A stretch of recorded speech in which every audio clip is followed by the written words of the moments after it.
YouTube, what's going on today, guys? Listen, we have a new video out for you today, guys. We're doing something that is a little closer to my heart. Star Wars. We found a Star Wars tier list on Tiermaker.com or whatever it is. I'm pretty sure it's Tiermaker.com. And we ranked, in a way, S tier to D tier, S tier, A tier, B, C, and D. We ranked the Star Wars movies. We put them what we think is the best and which one we think is the worst, and we ranked this based on what is the best Star Wars film, not as what is the best movie out of them all. What's the best Star Wars film? And it was my list. It was my opinion. It was not a group list. I do want to do a group chat list at some point in the future on a live stream, so please make sure you are subbed with notifications turned on for that. But yes, if you guys enjoy this video, if you guys like the list, or if you guys don't like the list, let me know down in the comments. Hit that like button. Make sure you're subscribed to the channel, and hit that notification bell. That way you guys are notified every single time we go live, all right? And every time a new video is posted. I guess that would be important too. I love you guys. I hope you guys enjoy the video. We'll see you in the next one, okay? Have a good one. Star Wars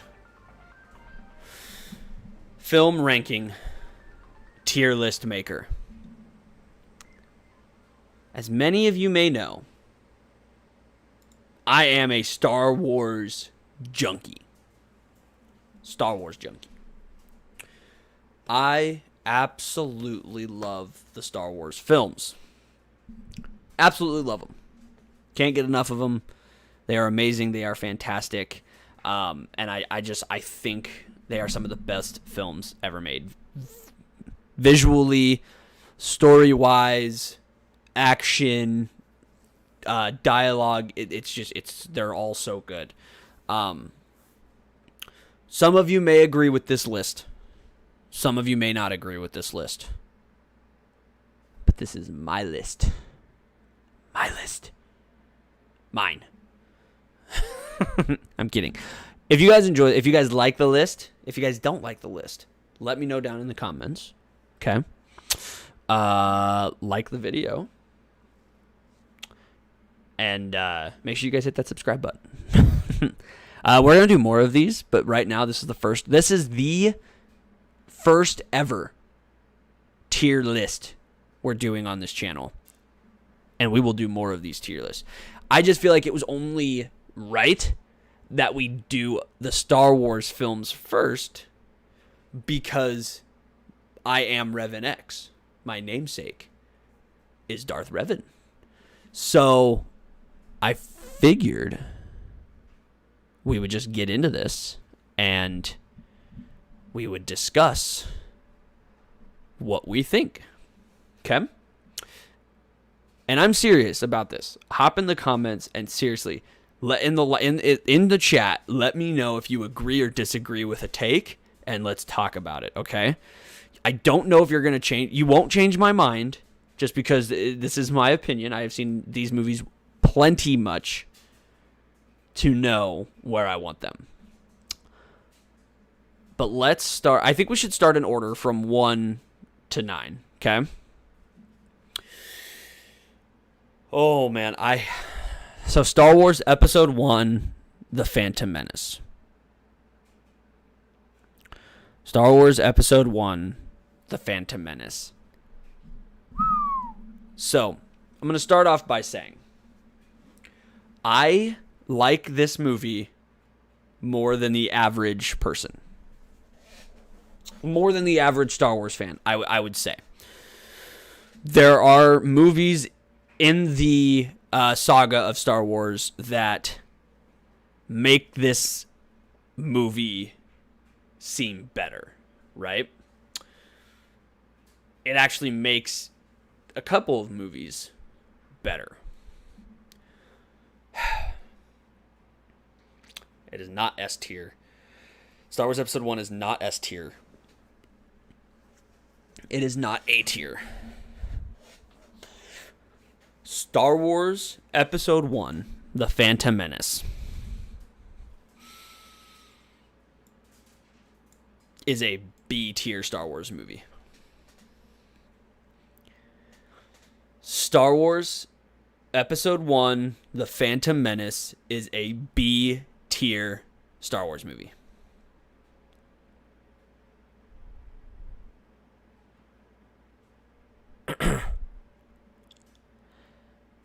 Here's why. There are positives to this movie and there are negatives to this movie. The positives to this movie. It is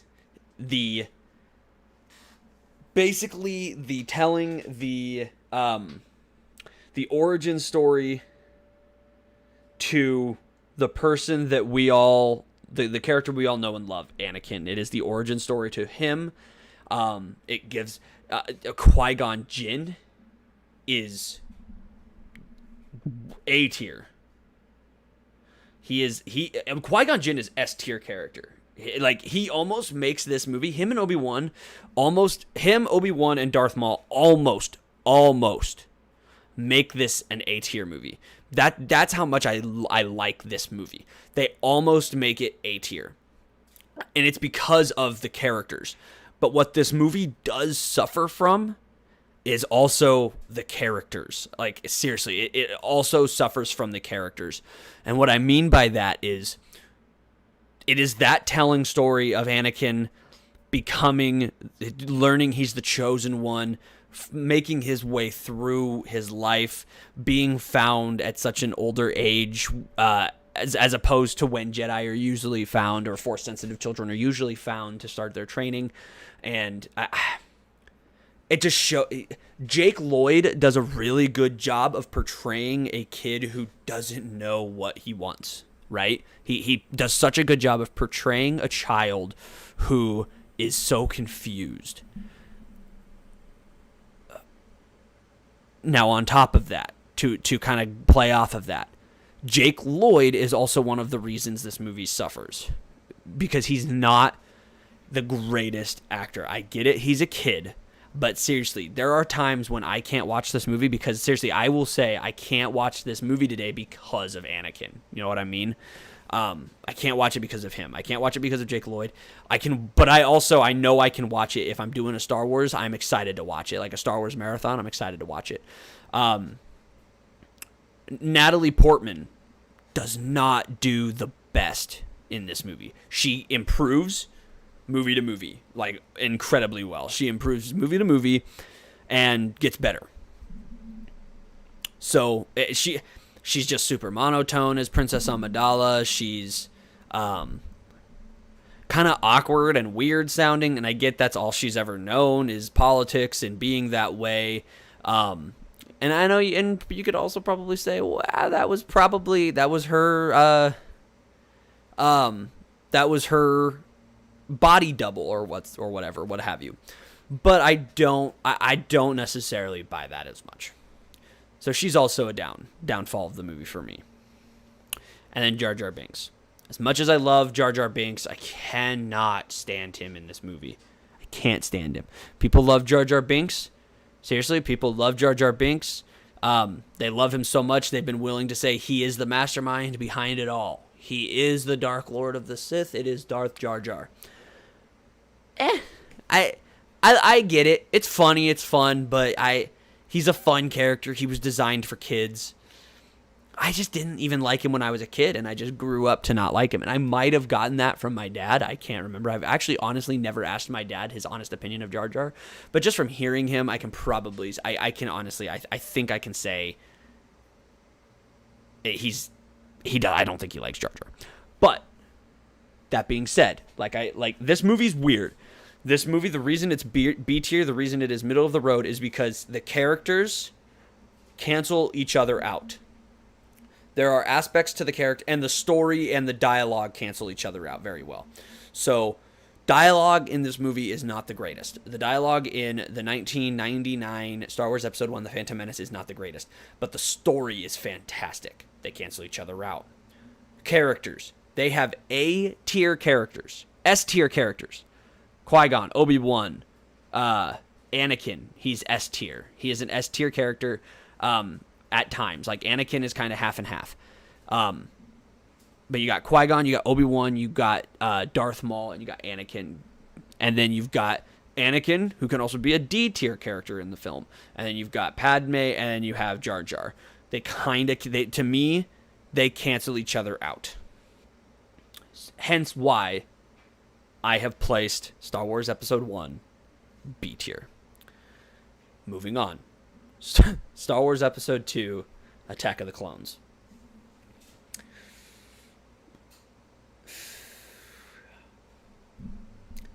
I'm really curious to see if I might get attacked for this one. I am really curious to see if I'm going to get attacked for this one. Sorry, I had to check that.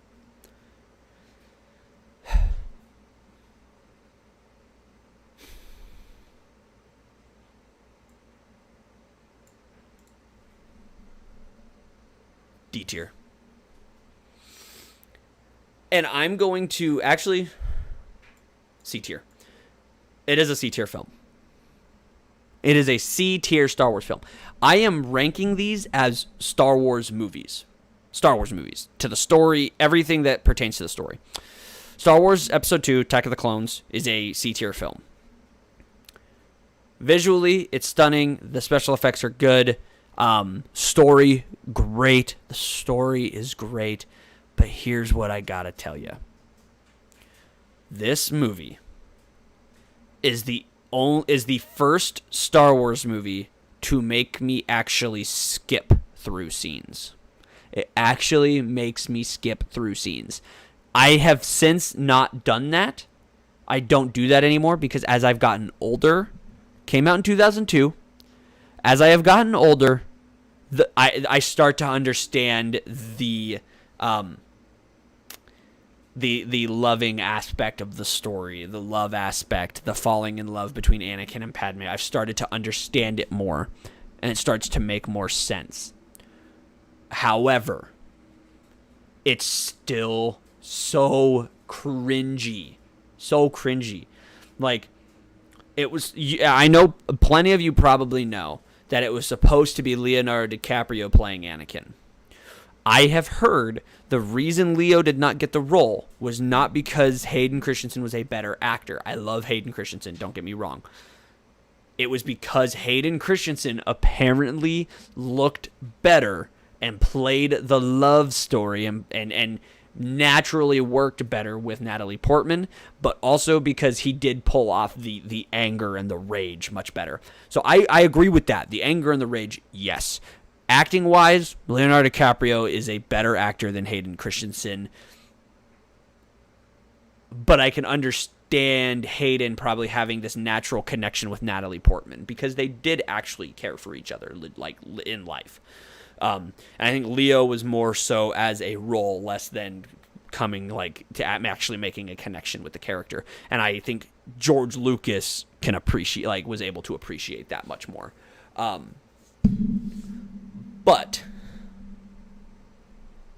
I will put this movie at C tier because Obi-Wan Kenobi is an S tier character. Count Dooku, S tier. The Yoda, S tier. All of the lightsaber duels in these prequel films, it's top notch. Just some story decisions that just make me cringe in this one. And I've never actually, like, cringed. I've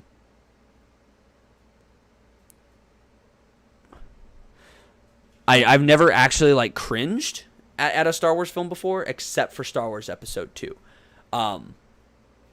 So yeah, I would probably say C tier film because growing up, I would actually skip through scenes, the love scenes between Anakin and Padme. It just got very cringy and very over the top. My opinion, my list. Let me know what you think. Seriously, let me know what you think. I'm curious to see where you guys would actually place these as well. I really am. So that takes us to Star Wars. Hold on. That takes us to Star Wars Episode 3. Where is it? Revenge of the Sith. Star Wars Episode 3, Revenge of the Sith. S-tier film. S-tier Star Wars movie. In my opinion, it is... Is it the best one for me? I don't know if it's the best one. I don't know if it's the best. I don't know if it's my favorite one or it's the best one to me. But it is definitely top 2. Definitely top 2. It is very good. It is intense. The acting by this film has completely ramped up. It has increased itself to Oscar status. I don't know, Oscar status. A lot of roles are very good. Like Anakin, much better. This movie is actually starting to capture his rage, and it started to capture it in episode 2 with his mother dying. But he really started to capture that rage, and Hayden just plays that so well. Natalie played a woman in love losing the one she loves slowly but surely so well. She started to lose that part of her, and she played that hurting, basically widow type character so well. She knew something was wrong, and you could just see her breaking, and it finally broke when Obi-Wan broke the news. And obviously Obi-Wan, Ewan McGregor, I can't say anything more. Like he's S tier. He dang near bumps these movies up, episode 1 and episode 2 up a spot because of him alone. But that stuff, just all the extra stuff in those movies keep them where they're at. But the choreography, the lightsaber battles, lightsaber duels between Yoda and Palpatine, and then the duel between Obi-Wan and Anakin at the end, just chef kiss, just so good. Dooku at the beginning of the movie, not so much. The actor is older at that point. And you got Obi-Wan and Anakin, but the fact that Obi-Wan and Anakin he was able to take on the both of them at the same time, and it really didn't end until Anakin used that rage. And again, you can see it in his face. You can see it in his face. Just absolutely stunning, absolutely beautiful. But it's just, and the character of Anakin, so many people, myself included, grew up with the character. He's a little older. He was a few years older than me. And he happens to just, I grew up with that character. But that is why I enjoy these movies so much. So cool. Well, thank you, Seeker. And then the creation, the transformation into Vader at the end. And I'm going to hit you guys with a little bit of information. Those of you who are listening, those of you who are here. People hate the ending to the movie because of how Padme dies. After she gives birth to Luke and Leia, Padme dies. People say because the robot, the nurse robot, the nurse droid goes, she's physically healthy. She's perfectly healthy. But for some reason we're losing her. And they're like, why? How? And we do not know. She has lost the will to live. For years, people were like, she's dying of a broken heart. Oh my God, I can't believe it. She's not dying of a broken heart, guys. And I'm going to tell you why George Lucas is so amazing. She's not dying because of a broken heart. Go back and rewatch that ending scene. When Padme is giving birth to her and Anakin's children, Luke and Leia, she is slowly dying. Who is slowly being created at the exact same time? Darth Vader is slowly being created as Padme is slowly dying. Palpatine used his powers to take Padme's life essence. And he does it in episode 9. You see him do it in episode 9. Takes her life essence. He does it to others. He takes her life essence. And he transfers it into Anakin, because Anakin was not going to survive the operation to become Vader. He took the life force inside Padme and transferred it into Vader to keep him alive, which is why he's so emotional when he wakes up, which is why he's so angry. It's because the thing that's keeping him alive is what killed his wife. It's what killed the one that he loves. It's what, to him, killed his 2 unborn children. Well, actually, as he thought, his one child. He thought it was one. He thought it was only one child. He did not know it was twins. He was broken and beaten and just horribly, horribly broken. The way that is portrayed in this film, just the transition from the start, the war, Order 66, the heartbreaking betrayal, to the end. It's just beautifully written. And seriously, it's just a night and day difference from 2 to 3. The fact that was a 3-year gap from 2002 to 2005, unbelievable. Unbelievable. The film is top tier. There's not one negative part in that film to me. It's just so emotional. It's so action-packed. It's so fun. There's funny parts in the film. It's just so good. So good. Seriously, I can't say enough about that movie. S tier. Star Wars Episode 3, Revenge of the Sith, S tier. Moving on, and we're going to go in order. We're not going in release order. We're going in chronological timeline order. So let's move on to Solo. Solo, A Star Wars Story. The film about Han Solo.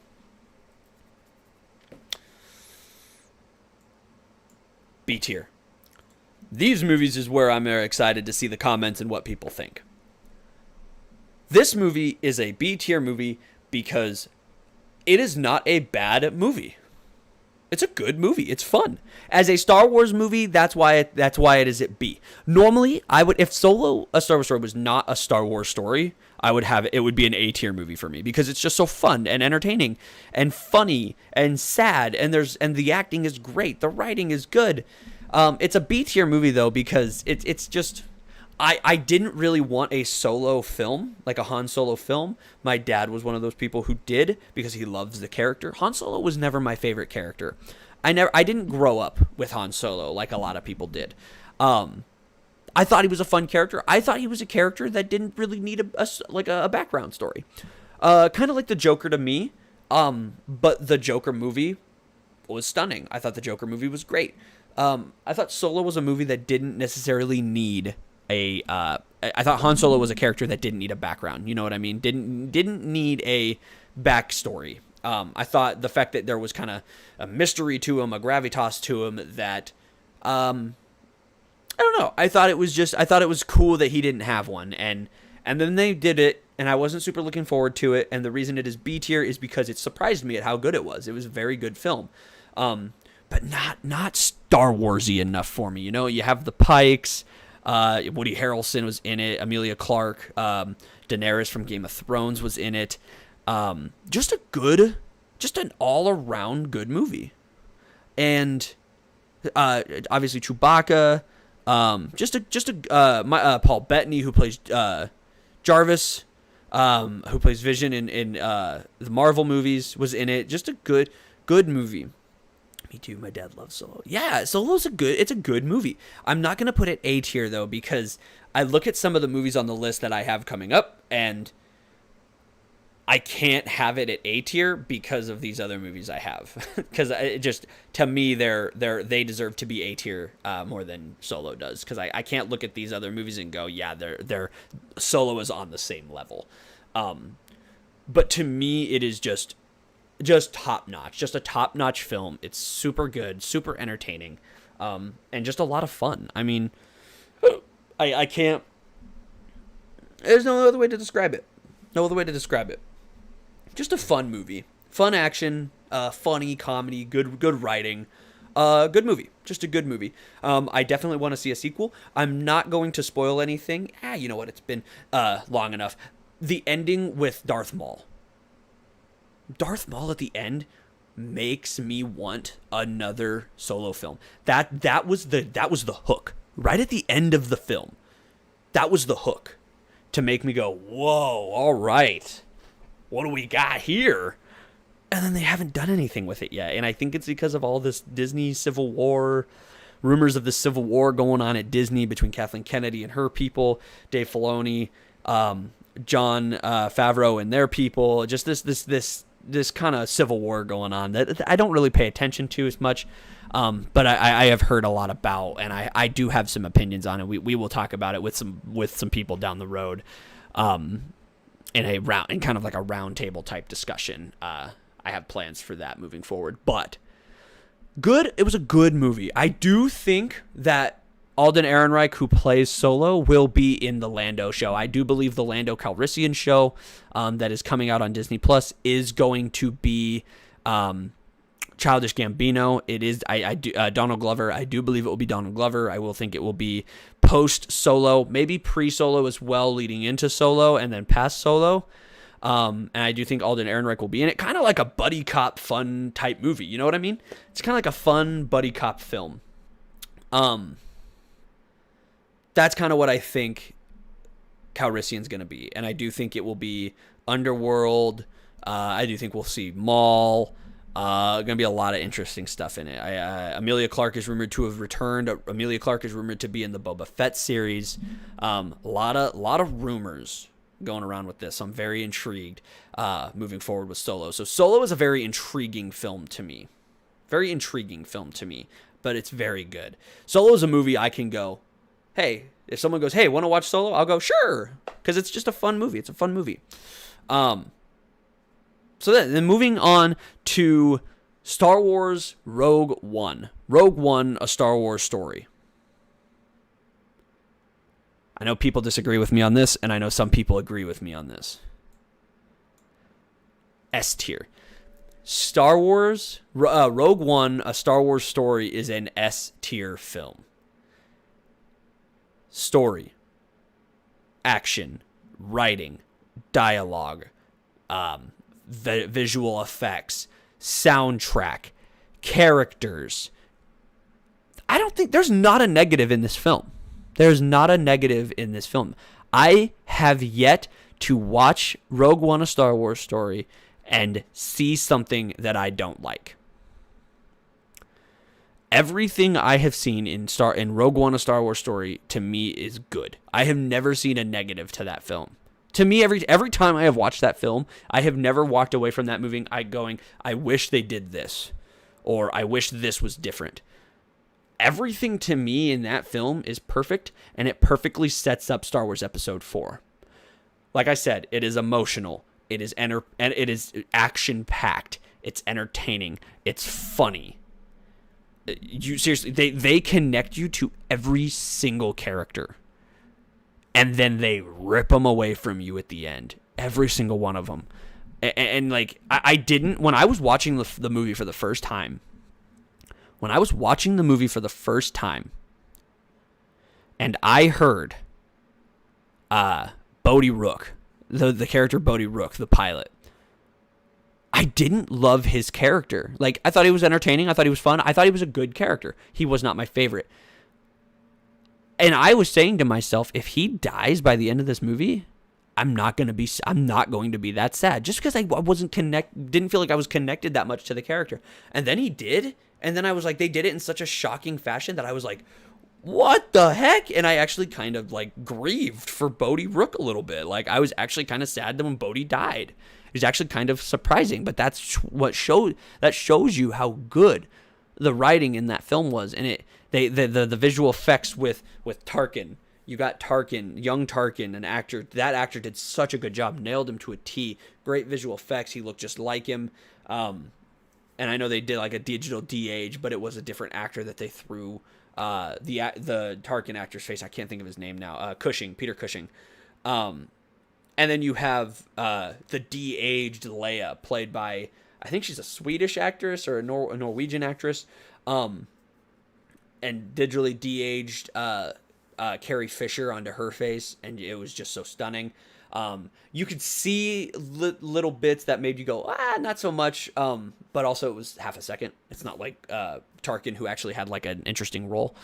And then Vader, and what makes this movie S tier, what caps it off, is the Vader hallway scene. If you have never seen Rogue One, and you're watching this for some reason that I have just completely spoiled for you, if you don't intend to watch this movie, there's one thing I want you to go watch that will make you want to watch this movie. Darth Vader's hallway scene at the end of the film. Watch it. Oh my God. One of the most badass things I've ever seen in a Star Wars movie. And it just shows you what kind of things you'll get from Darth Vader in Obi-Wan. Because Darth Vader's going to be in the Obi-Wan Kenobi show. And I cannot wait, guys. Cannot wait. Rogue One, a Star Wars story, S tier. Top tier Star Wars film to me. It embodied everything Star Wars.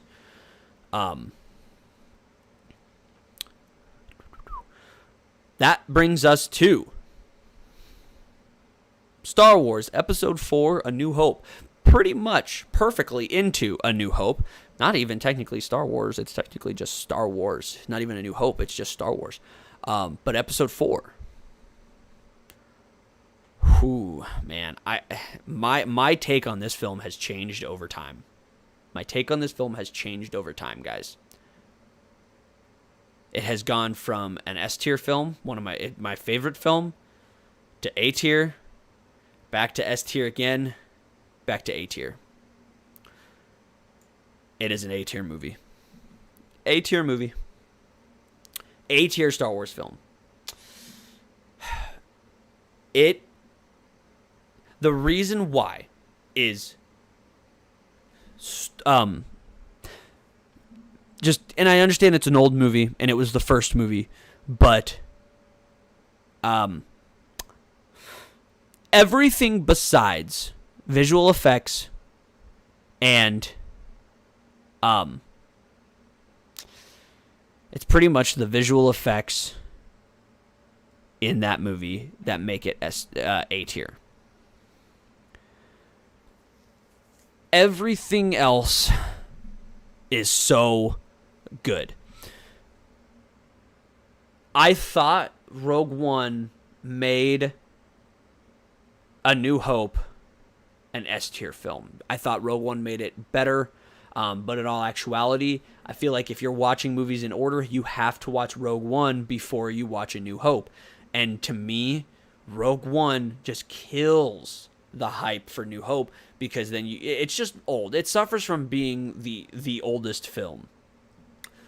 And not having the biggest budget in the world, because they didn't think it was gonna be good. Like, seriously, the back then they thought it was going to be a flop. They did not think it was going to be a good film, and it became just universally loved. But I think it suffers from Rogue One being kind of the precursor lead-in to this film, because you got to go in, you got to watch Rogue One to watch A New Hope, and it just kills. It just kills it, because there's just so much. There's just so much going on in Rogue One, and then you get to A New Hope, and it's just kind of slower. It's kind of a steady story with kind of a climactic end into a very anticlimactic ending, because they didn't know they were going to be able to make another one, so they capped it off at the end. So what used to be an S tier film by itself was actually hurt by Rogue One, because Rogue One is so entertaining and so fast paced and so action packed, and then you get to A New Hope and it's slower. It's kind of a drag, not in a bad way. Just compared to Rogue One, it's a little slower, but it is a tier film because there's really nothing wrong with it. It just suffers from being kind of that follow up to Rogue One, even though it was the first movie to come out. If you kind of catch my drift. But in terms of Star Wars, like, the fact that there are movies out there that are better Star Wars movies than the original Star Wars. Just goes to show how good the writing has become and how much it has changed and how much it has progressed and gotten better. And it's just crazy to me to think, to think about that. But I love A New Hope. Nothing really wrong with the movie. It just suffers from being kind of overshadowed by the film that technically comes out before it. It's technically sandwiched by 3 great films. You go 3, Rogue One, New Hope, and then Episode 5. And that does lead us into Star Wars Episode 5, Empire Strikes Back, S-tier film. Star Wars Episode 5, Empire Strikes Back is the best Star Wars movie ever made. It's the best one. It's the best Star Wars movie. An argument can be made for 2. Seriously, if I had to put them on a list, like how they are right now, I can't add an S+. That's just not fair. I don't think any of these are S+. I don't think any of these are above the other in terms of kind of where they're at, like, wise. But, like, here's Revenge of the Sith. Here's Empire Strikes Back. Literally less than an inch above it. It's so good. And Rogue One was my favorite, but the older I've gotten and the more into the movies and the more I've watched the movies, my love for Empire Strikes Back has grown, and my love for Revenge of the Sith has grown. And Rogue One has kind of stayed the same. But Revenge of the Sith and Empire Strikes Back Strikes Back have both kind of catapulted in front of Rogue One. But I do love all of those movies. Again, these are 3 films that I don't see anything wrong with them. I don't see anything wrong with any of these films. Like, not even a little bit. Like, that's how good they are to me. But just, again, Empire Strikes Back had such a good blueprint for the love story that for some reason Episode 2 didn't do. I don't know why. It was there. It was right in front of their eyes, and they just didn't do it. And I think a part of it can be blamed on the character of Han Solo being like, yeah, Anakin's definitely not Han Solo in terms of his like mannerisms and his behavior. That's fair. But you still wrote a good, solid love story. And it made sense and it worked. And I think people just loved the character of Han Solo, and it just propelled. Like me, I love Han Solo. He's not my favorite character, but I love him. And his portrayal of the love story and the way him and Leia are with one another makes it better. Luke is awesome in the movie. Luke is just fantastic in everything he does in the movie. And Chewbacca is awesome. Seriously, for a character that doesn't say 2 human words, he's amazing. The story with Vader, the finale at the end is just absolutely fantastic, and I can't say any more about that. And that's going to move us to the next one. But Star Wars Episode 6, Return of the Jedi. This is one of the most split movies out of the original trilogy. This is probably the most split out of everybody. And I mean split, like it is split 3 ways. People love it, people don't love it, people think it's okay. As a matter of fact, this is actually going to change something else on my list. Star Wars Episode 6 used to be one of my favorites, and that was because of the Battle of Endor and everything. It is an A-tier film. Star Wars A New Hope is S-tier. I can't have A New Hope and Return of the Jedi on the same playing field. They're not the same. New Hope is so much better than Return of the Jedi, it's not even funny. And so A New Hope is S-tier. It is S-tier. I could almost add S+ and do Revenge of the Sith, Rogue One, and Empire Strikes Back. But in all actuality, Star Wars Episode 4 is definitely it is equal with those films. It may not carry quite the gravitas, the story, the emotion as the other three, but it definitely does carry the weight of the franchise, of the saga, as the first film. So Return of the Jedi is definitely an A-tier film. Very little wrong with it. People love the Ewoks. People hate the Ewoks. It's kind of the same thing with the Porgs and everything from the newer movies. It's just very split, and people hate it. People love it. And hate is a strong word for Return of the Jedi. I don't know if I've ever met anybody who doesn't like Return of the Jedi. It's just fun, good action. Han is great. Leia is great. Everyone in that movie is great. So Return of the Jedi is an A-tier movie, because it's a good film. It's just not nearly as good as the rest of these, as I would put it. That's probably the best description I can give.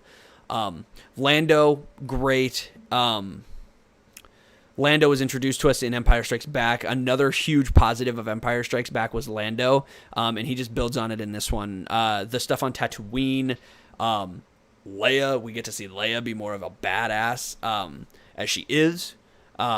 And it just builds on all these amazing characters that were created in A New Hope and Empire Strikes Back, and gives them a very fitting end to their trilogy, as you might say. But really, it leaves you wanting more. It leaves you kind of with this really good taste in your mouth of wanting to continue the saga and wanting a 7, an 8, a 9, a 10, 11, and 12 moving forward, if you know what I mean. It's just a great film. The music is good. The action is good. It's fun, funny, entertaining. Seriously, everything that makes a good Star Wars film, Episode 6 does it. Now,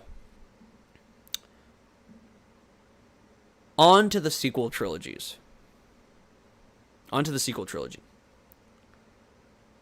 Here's where I am incredibly curious, more so than I've been doing this entire tier list, of what people think on this list, on these three. And I will do this on a later video, but I'm not going to go super in depth because I don't have a lot of time. We will do it on a later video in a roundtable discussion where we can put all of our emotions and everything on the table. Episode 7. Star Wars Episode 7, The Force Awakens. A tier. To me, Star Wars Episode 7, The Force Awakens is an A tier Star Wars film. J.J. Abrams, to me, nailed that movie. He nailed the marketing. He nailed the music. He nailed the story. There are some things wrong with it that make it not an S tier. But the reason it is an A tier movie is because Star Wars Episode 7, The Force Awakens, gave me a film that made me... I could not wait to see what they did with Episodes 8 and 9. I could not wait. In Star Wars Episode 7, Rey was fantastic. I thought Finn was amazing. Kylo was stellar. Han and Chewie and Leia, they were so good. They did such Poe. Everyone was great. The saddest part of the film was that Luke wasn't in it at the end, until the end. And there are, like I said, there are a few things I will mention that made this movie not an S tier for me and made it an A tier. Luke not being in it until the very end hurt the film for me. I thought it could have used him, but I also thought it delivered a crazy good story with a great build up for the next couple of films, with a solid ending to make people go, "Oh my God, what?" So that's what I would say with that. The other, I thought Rey, like I said, I thought Rey was great. I thought she was a good character in it. And again, the other negative I had after the film, and as I saw the movie, initial reaction when Rey uses the force mind trick, and has the ability to use a lightsaber very well and defeat Kylo, was all super cool. It was all very, very, very, very, very good at the time. Then I started to watch the movie more. Started to watch the other movies more. I'm like, you know what? I don't like that as much. My friend hates Kylo Ren, and I was like, you're just jealous, bro. He is. Kylo Ren is the best part of the sequel trilogy. Kylo Ren elevates those movies. Adam Driver is stunningly good in those movies. And if some things were done, Kylo Ren could have made these movies S tier, in my opinion. I think Kylo Ren is an amazing character. I think there were some things that they could have done better with him, but I thought with what they did and what they were given, he did great. He was great.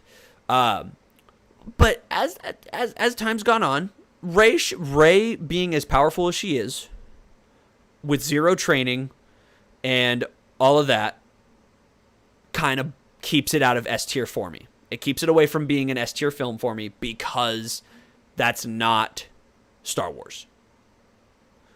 That's not the lore we've been given, so to speak. I like the movie. It's a fun movie. But the lore says some different stuff. The movie, like I said, great movie. Action-packed, fun. Han Solo's death, emotional. I knew it was going to happen because he wanted to die in 6. So I knew it was going to happen. So those of you who are mad that it happened, you can be mad all you want, but he wanted it to happen. It was going to happen regardless. Regardless of how they did it, it happened. But the other fact that Rey was able to beat Kylo in hand-to-hand combat, in lightsaber combat, is silly. Because they build on in the next movie that she was apparently a nobody. It would have made sense if she were actually, and then it gets built on again that she wasn't a nobody. She was actually a Palpatine. So that explains why she was good in lightsaber combat, but then it gets built on again. And they say, well, we actually didn't know who she was going to be. And we just decided at the end she was a Palpatine. Daisy Ridley actually said that she had no idea, what they were doing. But regardless, all that extra stuff is for these next two. This movie just suffers from interesting writing decisions that, after rewatching everything else, make it not as good as it could have been. It's definitely an S tier film if you change some stuff. To me, I think it is the best. They did. I agree with you. It is the best Star Wars film out of the sequel trilogy. It's the best Star Wars film out of the sequel trilogy. And the way they hurt Finn in the next couple, also, it just bums me out. But Finn is one of the best parts of this film. Finn, the way they market Finn, I'll get into that in a minute. But, oh man, good. It's a good movie. I actually really enjoy 7. When we do a Star Wars marathon, I'm actually excited to watch Episode 7. It's a fun movie. So that takes us to Star Wars Episode 8, The Last Jedi. I'm hoping they get back on track, and I do think they'll get back on track. Favreau and Filoni being in control right now, with kind of the future of Star Wars, even though Kathleen Kennedy is still kind of in charge, it still makes me excited. I'm still curious to see. There are rumors that they are going to be doing Star Wars Episode 10, 11, and 12, so we will see. But I think all of that will come after, like, The Mandalorian is done, and Ahsoka's done, and Obi-Wan is done, so we'll see what happens. That brings me to Star Wars Episode 8, The Last Jedi. This is a D tier Star Wars film. Out of all of these movies, maybe aside from Rogue One, Star Wars Episode 8, The Last Jedi, is maybe the best film. Visually, musically, action-wise, and visually, dialogue, all just cosmetically beautiful film. It is a beautiful film. probably the most beautiful out of all of them, probably minus Rogue One, because Rogue One was was a pretty beautiful movie. As a Star Wars film, I am really curious to see the comments in this, because this is what I believe. It is the worst Star Wars film. It's the worst Star Wars film. And I wrestled with that for a long time, because I thought I was like, there is no way it is worse than Episode 2. It is a worse Star Wars film than Episode 2, and the reason why, for me, it makes it the worst Star Wars film is because what they did to Luke Skywalker in this film is not right. And I will get into this in a more in-depth video. I want to sit down and actually have like a round table type stream and discussion with like my friends Dinkalicious. I have a buddy Brenner who I want to talk to. I used to talk to about with this stuff all the time with Blake, my buddy of mine named Blake, my cousin Jamie. I want to sit down and discuss this stuff with crazy good, crazy fun Star Wars fans. And don't get me wrong, I love all Star Wars movies, including Episode 8. I love Star Wars movies. I just think it's the worst Star Wars film. I don't hate it. I don't think it's a bad movie. I think it's just the worst Star Wars film. So I want to clarify that. But what they did to Luke, the way they make Rey incredibly powerful, and also just still say in that movie she is a nobody. Luke says it the best in The Mandalorian. Talent without training is nothing. He is strong in the Force, but talent without training is nothing. That is canon. That is lore. That is what Star Wars is. Did you see how the actor looked at the director? Best face to sum up what happened to Luke. Exactly. It's just not what it just. Rian Johnson took the lore of Star Wars and said, you know what? I'm gonna do this. He took what J.J. Abrams set out on a silver platter for him and went. It's like he saw this beautiful 3-course meal in front of him and then played with it like a toddler. You know what I mean? He played with it like a toddler, like it was Play-Doh. He made a beautiful movie. Bad Star Wars movie, if you know what I mean. If you're catching my drift. It was a bad Star Wars movie because he killed the character of Luke for so many people who grew up with it. And I will talk to you from my dad's perspective. And he might comment on the video. My dad grew up with Luke. He killed the character of Luke. There was a redeeming factor at the end of the film that was so cool. That was very, very cool. But in all actuality, no. It was still not enough to redeem the character. And I will use one thing that will completely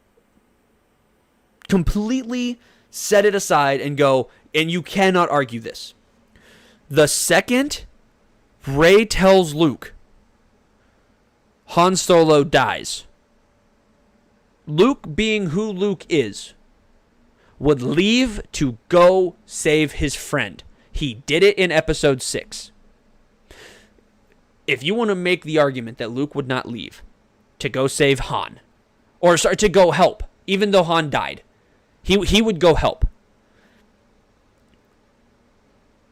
When Rey says that Leia needs your help, and he still says no, you're telling me that Luke would not go help his sister? Luke's not that stubborn. That's the difference between him and his father. He's not stubborn like his father. He shows signs of it. Like, regardless of the showing the dark side and igniting the lightsaber over Ben, his nephew. Besides that point, I'll get more into that in a later topic, in a later discussion on this channel. Besides that, it's the fact that he would drop everything he is doing, forget about himself, and go help his sister. He did everything for her. And then to add on top of that, when R2-D2, even after he's already said no, when R2-D2 shows up in his little hut and shows him the video of Leia, he still says no to his best friend, the one who's been with him through thick and thin. The fact that he even left R2 is stupid. It is just poorly written. It is not Star Wars. It is not lore.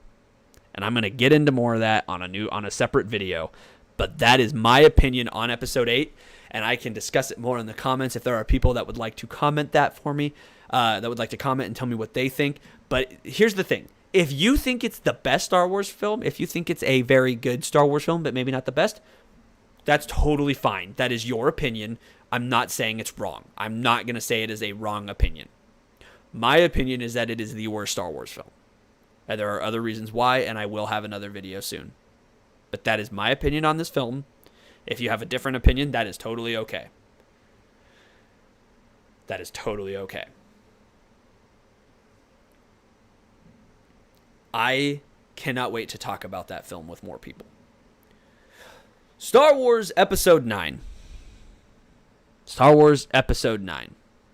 And yes, they are friends forever. Star Wars fans are Star Wars fans through and through. Regardless of who you are, just regardless of what you like and which movies you like and which movies you don't, we are all friends forever. The fact that you love Star Wars means you're my friend. Star Wars Episode 9.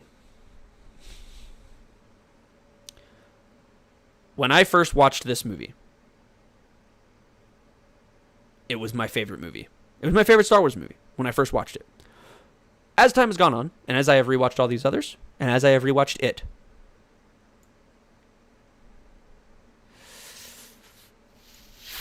it has become a B-tier Star Wars film. The visuals, everything was stunning. JJ came back. I thought JJ did what he could to kind of rewrite the course of what Rian Johnson put into place after what he did with Episode 8. Literally, he took everything that JJ set up, all the crazy good marketing for Finn, was going to make Finn a Jedi, and Brian turned Finn into a side character with a stupid love story. I love the character of Rose. He killed the character of Finn with that story, and the character of Finn was killed even further in Episode 9 because JJ just couldn't do what he could with the character of Finn and also finish out his story. Kylo was incredibly good. He got even better. Ryan, the fact that the smashing of Kylo's helmet in Episode 8 was the figurative image of Ryan smashing the plan that JJ had and turning it into dust to turn it into his own. JJ fixing the helmet in Episode 9 was the epitome and was the image and the recreation of JJ's vision to do what he can, even though there's still cracks in it and you can still see the imperfections. That is my image. That is my take on what happened with these movies. I thought the action was good. I thought the visuals were stunning. I thought the bringing back of Harrison Ford was a callback to Episode 7 because Harrison Ford saw what happened in 8 and wanted to come back. I thought what they did with Leia was pretty good, even though that stupid Mary Poppins scene in Episode 8, they kind of fixed Leia and made Leia more of a better character. I thought they did great things with Luke. Mark Hamill coming back to say that like a Jedi's weapon should be treated with more respect. Glacy, what's up, buddy? How are you, my friend? Got to do that for you, buddy. But I thought JJ did what he could. I think this movie becomes a B-tier film for me because it was muddled by the mess that was created from Episode 8. That's what hurts this movie. I thought the return of not much, man. We're doing a tier list, my friend. We're making a Star Wars tier list, my man. But I thought the return of Palpatine was a great idea. I saw the trailer and I about peed my pants.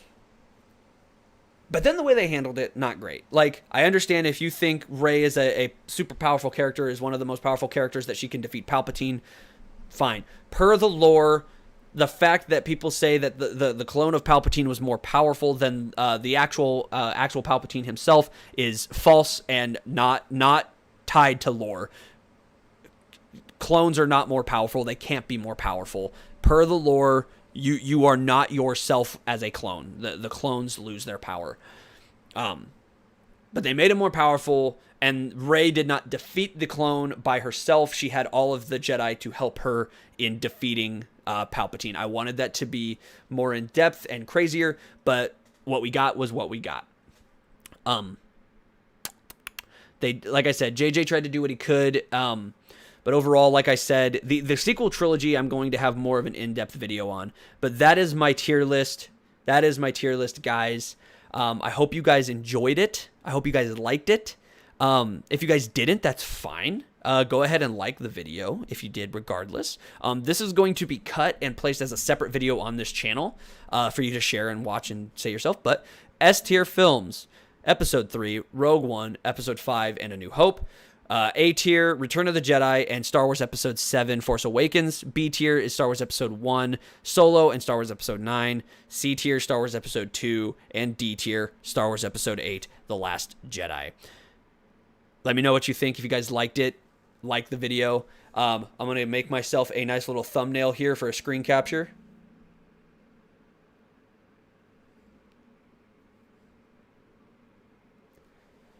A little weird. I got to make a thumbnail, all right, guys? I got to make a thumbnail. Come on. Don't judge me.